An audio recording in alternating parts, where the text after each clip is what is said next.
Morning to everybody. And again, as you'll see as I read my notes, I sincerely thank all of you for covering this story so extensively as you have. You'll see that it was key for us making this arrest. So a sincere thank you from not only every man and woman who works for the Los Angeles County Sheriff's Department, but every community member here in Palmdale. So I want to start off by saying 36 hours after the murder of our deputy, the men and women of our department arrested him early this morning. I'm very proud. Very proud of the work that our men and women have done. You'll see as I lay this out, their professionalism, their dedication, their discipline, just absolutely off the charts, and shows just what an amazing department the Los Angeles County Sheriff's Department is. Yesterday, after 4 p.m., we had a press conference at that time. Many of you were here. Community members came forward with information which led homicide detectives to identify the suspect and the vehicle used in the murder of Deputy Clinkunbroomer. Early this morning, our Special Enforcement Bureau served a warrant at the suspect's residence located in the 37,600,000 block of Burrison Street here in the city of Palmdale. During that operation, deputies surrounded the residence and called out all the occupants of that residence. Eventually, family members did come out. The suspect chose to barricade himself and refused to initially come out. He barricaded himself for several hours. Our special enforcement deputies, basically our SWAT team, were out there for several hours trying to de-escalate the situation, using different techniques, including using hostage negotiators. Eventually, they deployed chemical agents, and the suspect ultimately surrendered. And I want to take a pause here for a second when I talk about how proud I am of this department after a significant tragedy that we've shared with all of you, because those special enforcement deputies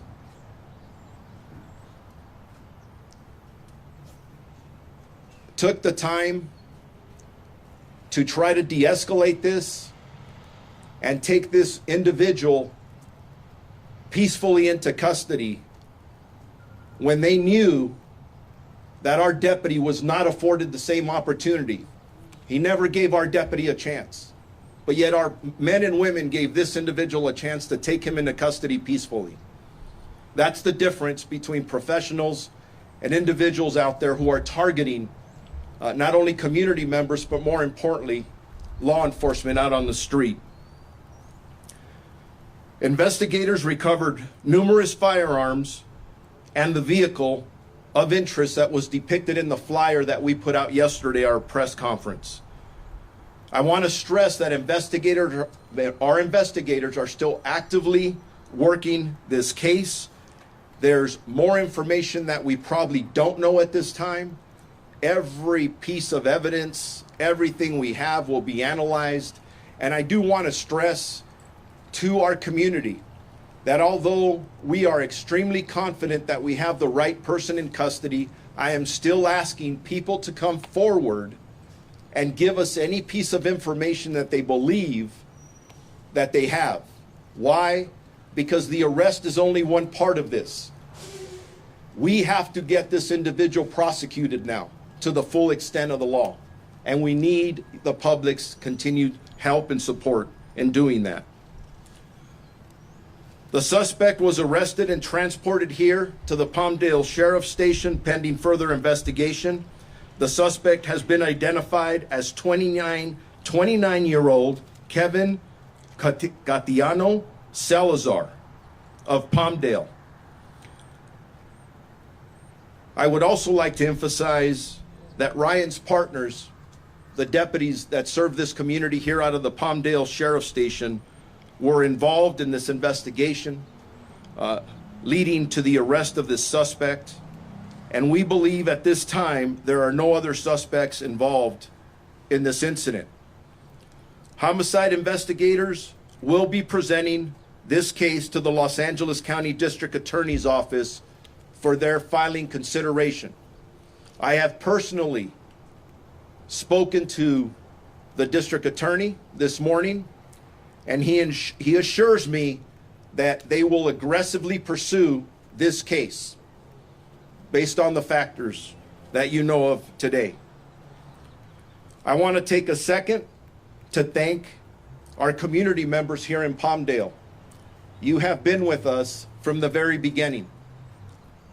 And honestly, based on our pleas yesterday, we wouldn't be here today announcing the arrest if it wasn't for courageous community members who came forward and were so offended by what happened, they had to do something about it. I thank them. I thank them.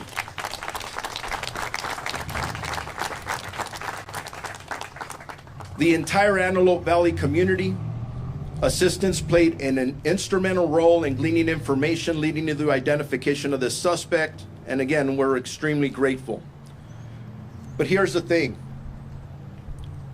The arrest, the work that still needs to be done for the prosecution is only part of this. I ask all of you, specifically out here in the Antelope Valley, to continue to support our deputies here at the Palmdale Station, Lancaster Station right next door, and really all of law enforcement. I think this taught a lot of people a lot of valuable lessons.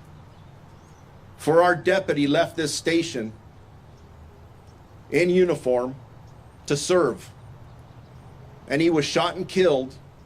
Why? We don't know yet, but we intend to find out. But at the end of the day, he was in a marked black and white right here in front of the station, and he was murdered, ambushed by a coward. Our officers, our deputies, go out and serve this community every day, putting their lives on the line. So we have a lot to be thankful for, that we have men and women who volunteered to do this, and families who kiss them goodbye and just pray that they come back home. And in this case, Ryan's family will never see him again.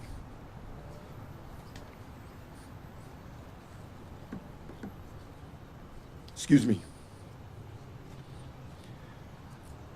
I want to thank our homicide investigators who worked tirelessly to coordinate many detective division team members throughout the duration of this investigation. We told you all, we left nothing on the shelf. All of our resources were entirely committed for this investigation. And as I stated earlier, 36 hours later, with the help of our community, in collaboration with our community, we have the person that we believe is responsible for the tragic murder of Ryan. I also want to thank the city of Palmdale, the city of Lancaster,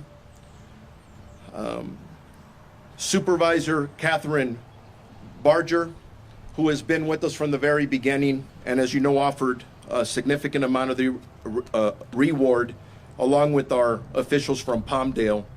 And like I said yesterday, we had many others offering rewards. It was at $250,000, $250,000. It tells you how much love, respect, and support we have in our community for our deputies. And we had thousands other coming in and in reserve, ready to roll that out if we needed to. I also want to thank LASD and the president, who's going to be speaking today, for their support from the very beginning, and every local, state, and federal partner who called and offered their assistance. Director Ray just called me before coming up here, and the governor, the attorney general, it just goes on and on. And I know there's many people standing behind me, but I want to acknowledge FBI Assistant Director Don Elway from the FBI, who has been supportive from the very beginning. I'm going to next read a statement from the family.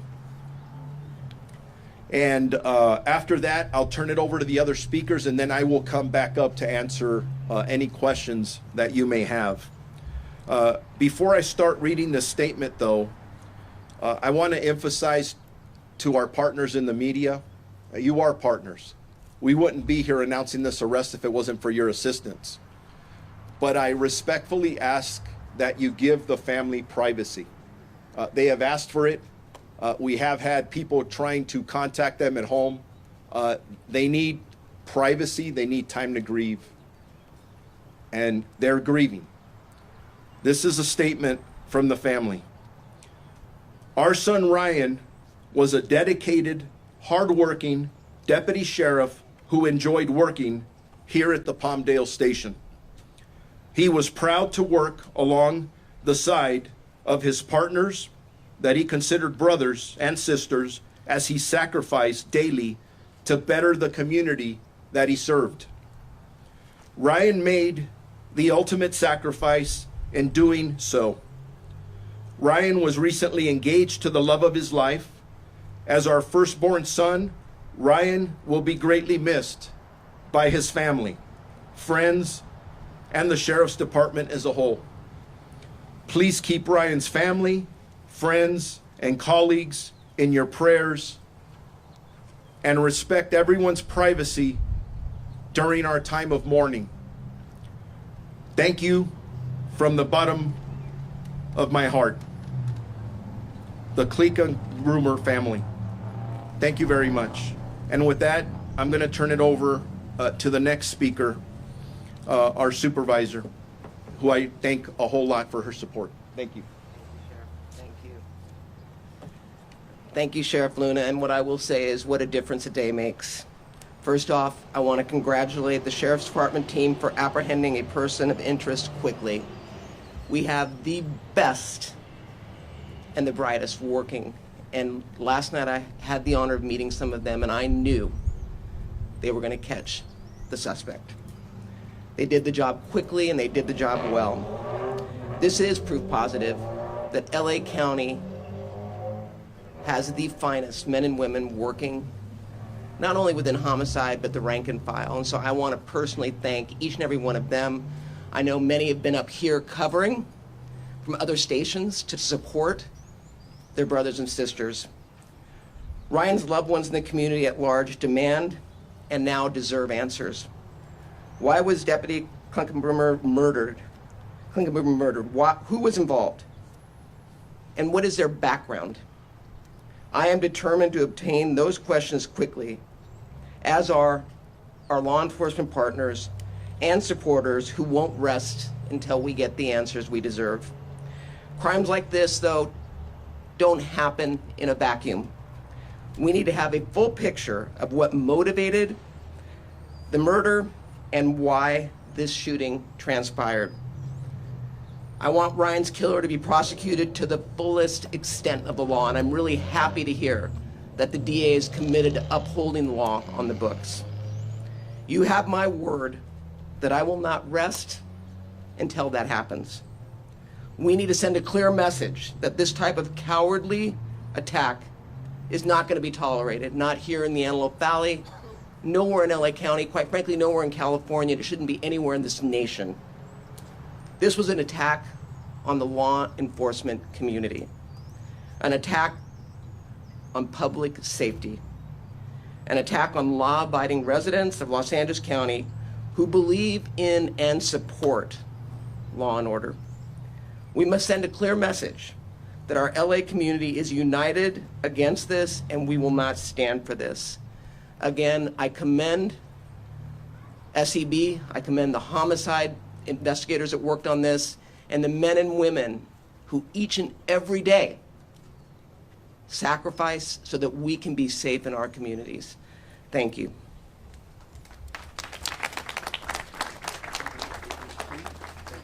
I'd like to now introduce the mayor of Palmdale. Good morning. God bless the men and women of the LASD who brought this situation to such a quick conclusion. There's still a lot more to be done. These things take time because they have to be done, and they have to be done right. Thank you to the media for covering this and giving us all the national attention. I've seen it on the national news. And thank you to the community, everyone that was here last night. After the vigil, a lot of calls came in from the community, united in finding out what happened and united in finding the suspect. So thank you to everyone. And on behalf of the city of Palmdale, it's great that we can collectively breathe a sigh of relief that our city is safer and the entire Antelope Valley is safer now that this person is off the street. So thank you all very much.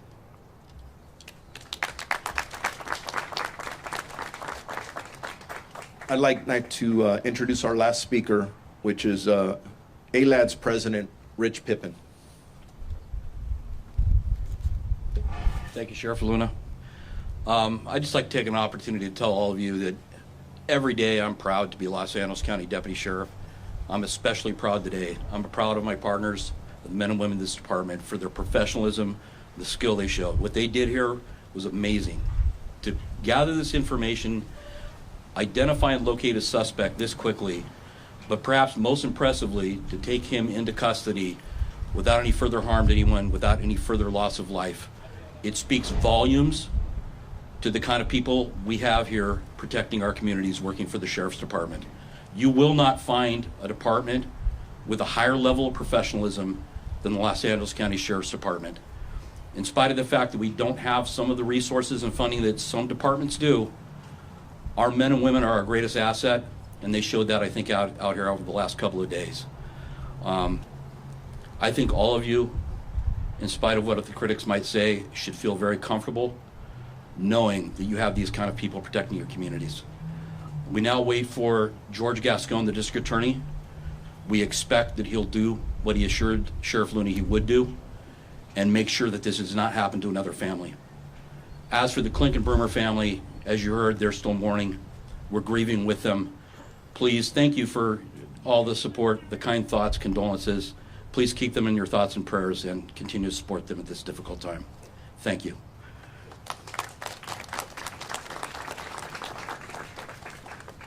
I will now take your questions.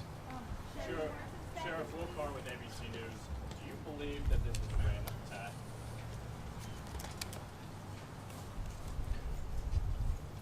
It's an excellent question, and I think everybody here wants to know the answer to that. The investigation continues.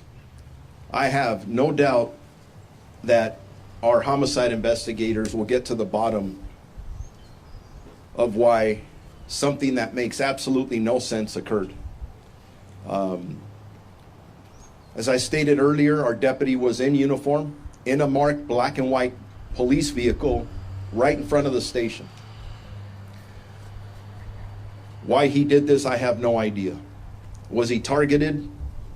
I'm assuming he was. But our intent is to find out. Thank you. Over here, please. I'm so sorry for your loss.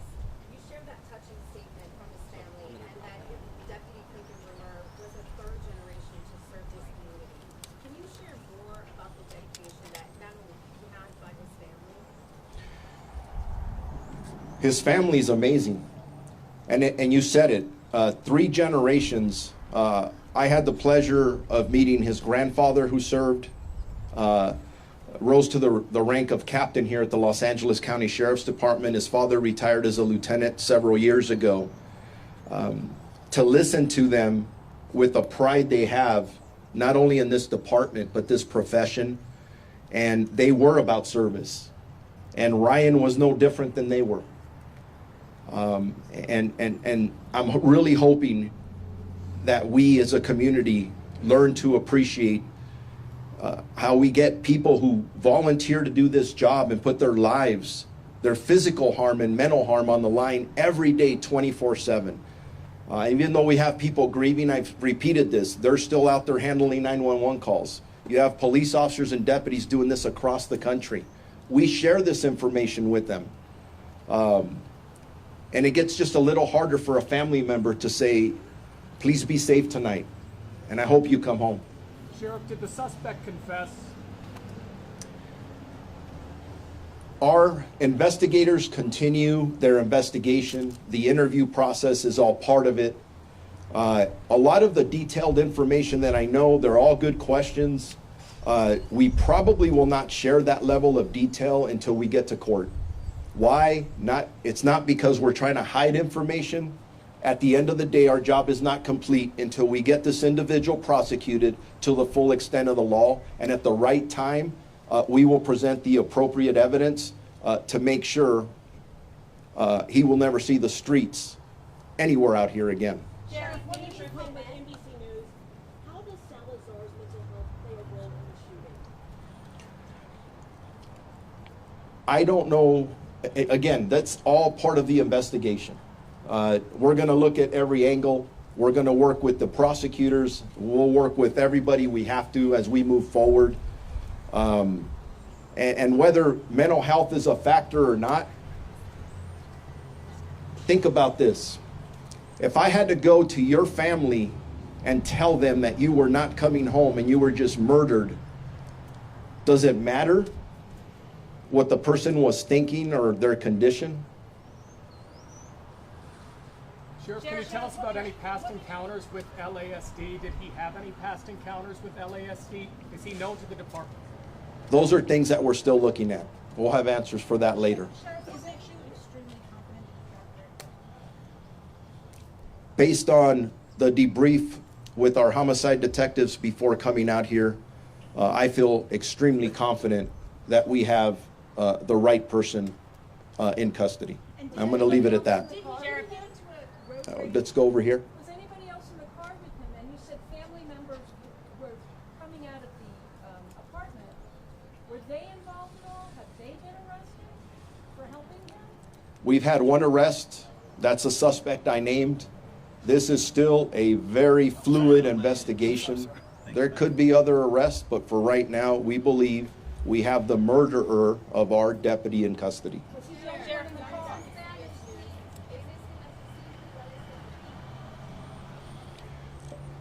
Los otros, la investigación que todavía está pasando ahorita, pensamos los otros que sí este sospechoso es el que mató al deputy de los otros. El motivo no lo sabemos todavía. Estamos investigando eso. Sheriff, do you know if the suspect was, do you know if the suspect, I'm Nathan Solis from Los Angeles Times, do you know if the suspect was spotted by a citizen and that led to his arrest? I will say this, that I am very grateful to our community members who were paying attention to the information that we were putting out, that all of you were helping us put out.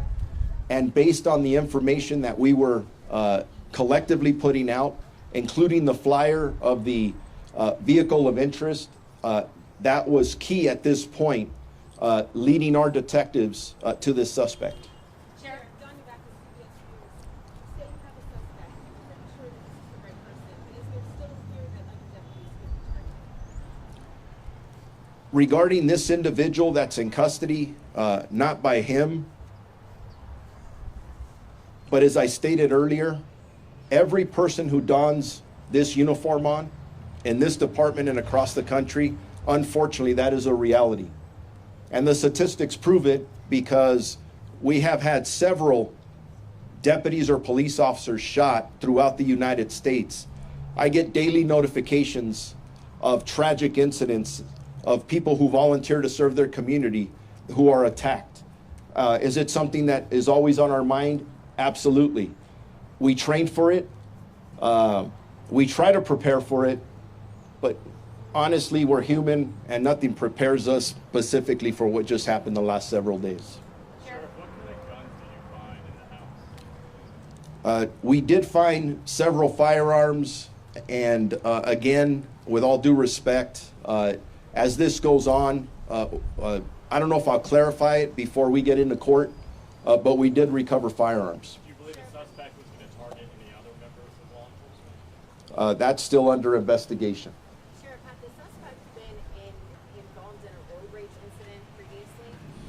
That is part of our investigation. Whether it was part of it or not, again, I cannot tell you how honored I am that our community members came forward and we started piecing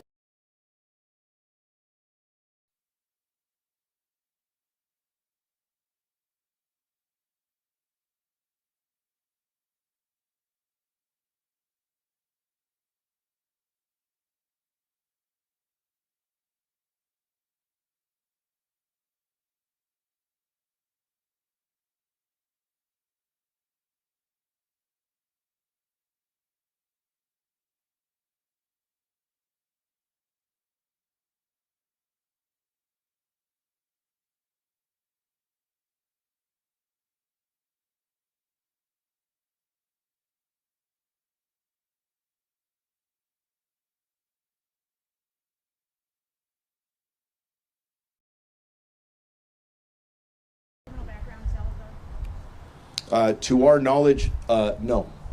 Sheriff, will you be awarding the $250,000 to any one tipster? We're yet to determine that as to how that will work out. I'm just so grateful that many of our elected officials step forward to offer a $250,000 reward.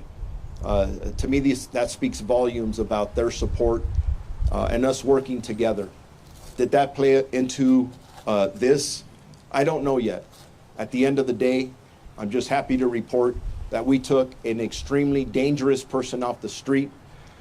He will no longer threaten our community and no longer threaten any of our deputies. I'll take. Interaction with the deputy previously, the deputy and the suspect? Again, those are all excellent questions. We're looking at all that. Can you tell us what's next about the funeral? Will it be public? Will it be private?